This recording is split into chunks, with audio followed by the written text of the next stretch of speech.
The Owen James Report is brought to you by This program is brought to you by the Grace Kennedy Group. We choose to care.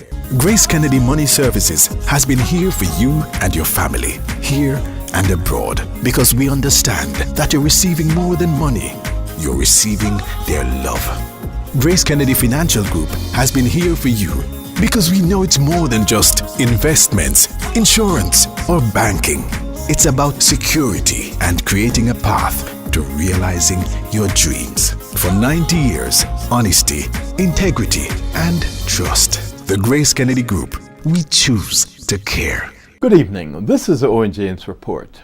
National Commercial Bank Group is tackling the emotionally charged issue of bank charges by sensitizing its 2,000 staff in how to assist the public to utilize smart ABMs and other facilities in banking halls, thus lessening costs to both itself and its customers. NCB's Managing Director Patrick Hylton drove home this point at Friday's investor briefing, where the bank announced stronger first quarter profit.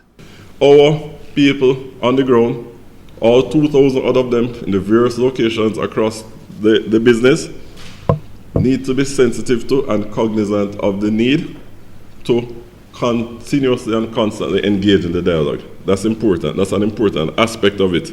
And at the same time, yes, the campaigns in the more public spaces and so on have to be sufficiently articulate and appropriate to carry the message and for people to understand what we are trying to accomplish.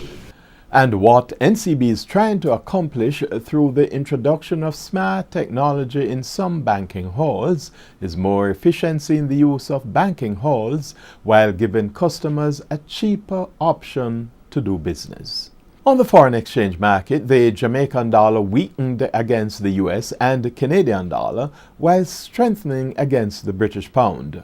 In other words, the US and Canadian dollars strengthened against the Jamaican dollar whilst the British pound weakened.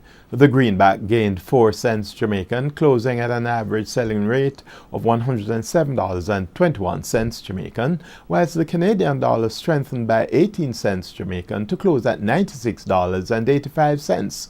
However, the British pound weakened by 22 Jamaican cents to close at $177.62.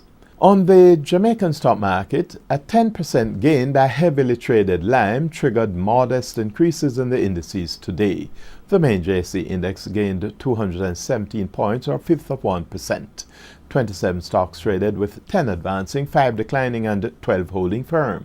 The winners included Caribbean Cement, Carreras, Lime, NCB Proven Investments, Sagicor Group Jamaica, Sagicor's X Fund, and Seprod. The losers included Lasco Manufacturing, Medical Disposables, Paramount Trading, and Scotia Investments. On the international scene, a surging energy bill stoked a record deficit in Japan last year. With a 16% increase in crude oil shipments, a Japanese finance ministry report showed that Japan's trade deficit rose to $113 billion last year, almost double the previous year. Japan's 3 decades of trade surpluses came to a halt in 2011 when the Fukushima meltdowns shuttered nuclear power plants. And that's the Owen James Report. Good evening. The Owen James Report was brought to you by This program was brought to you by the Grace Kennedy Group. We choose to care.